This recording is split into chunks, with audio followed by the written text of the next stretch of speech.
I started no-tilling 40 years ago, and I had no idea what soil health was. I did it because it was more economically feasible. I have been doing no-till since 1982, and then since the mid-90s, really focusing in on adding cover crops to my cropping system. It's a lot quicker. There's less steps involved. You don't have to till the soil. You don't have to plow it. And the added benefit is that it's environmentally friendly.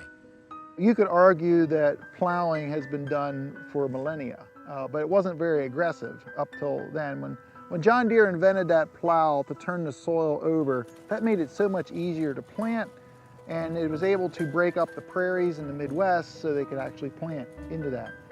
And that was the reason why it became so popular so quickly. And we all heard what the damage was that was really come to light during the Dust Bowl. The first thing I'm going to try, we're just going to take some soil from long time no-till and some soil from my neighbor's farm and see what water does to the soil. So if the raindrops are beaten down and the water can't penetrate, it's going to start running off. And as it runs off, it's going to carry nutrients and fertilizer with it.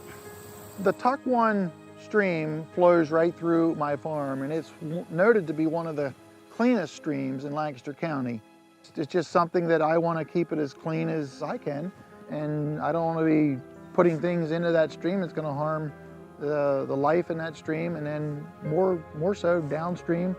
When you get into the Chesapeake Bay, you're talking about people's livelihoods that it affects.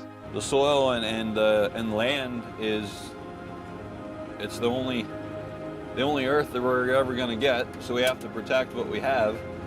And in order to protect that, we have the different mixes of cover crops we can put in there to help build the soil. And if there's something growing there, it'll help filter the water, preserving the bay or just keeping water clean in general.